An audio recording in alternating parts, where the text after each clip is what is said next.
নাটক, দম্ভ আর কুটচালের পাকিস্তান ক্রিকেটে আজ চূড়ান্ত পতন। আইসিসিকে বৃদ্ধাঙ্গুলি দেখানো আর ভারতের ওপর ছড়ি ঘোরানোর যে মাস্টার প্ল্যান পিসিবি সাজিয়েছিল তা আজ বুমেরাং হয়ে বাবরদের বুকেই বিঁধছে।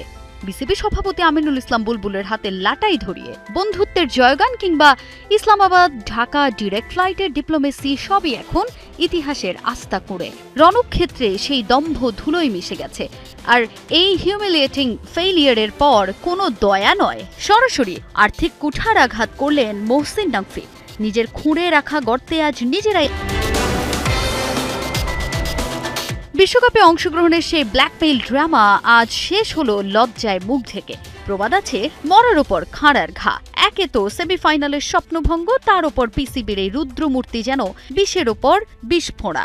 মহসিন নকভি পরিষ্কার বুঝিয়ে দিয়েছেন, no performance, no luxury.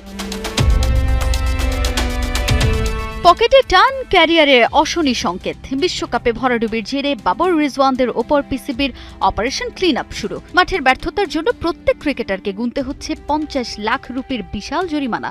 PCB প্রধান মহসিন নকভির সাফ হুঁশিয়ারি, পারফরমেন্স নেই তো টাকাও নেই। কিন্তু সেখানেই তো বড় ধাক্কা ক্রিকেটারদের। এমনিতেই বিশ্বকাপ ভরাডুবিতে পকেট ফাঁকা, এর মধ্যে যদি গুনতে হয় জরিমানা তাহলে তো উভয় সংকট। এদিকে পিসিবি বসের কড়া বার্তা, এখন থেকে কেবল রান আর উইকেটের বিনিময়েই মিলবে বেতন, নতুবা বড় অঙ্কের দণ্ড হবে নিয়তি। পড়তে হবে দল থেকে কাটাও। পরিসংখ্যান বলছে, এবারের আসরে পাকিস্তান ছিল এক ট্রাজিক কমেডির নাম, যেখানে তরুণ সাহিবজাদা ফারহান 383 রান করে একাই বুক চিতিয়ে লড়লেন।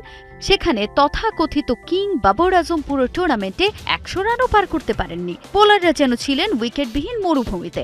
ভারতের কাছে সেই চিরচেনা অসহায় আত্মসমর্পণ প্রমাণ করেছে empty vessels sound much. PCB কর্তাদের সরাসরি অভিযোগ, নামের ওজনে যারা দল ভারী করেছেন, কাজের বেলায় তারা বড় বড় শূন্য।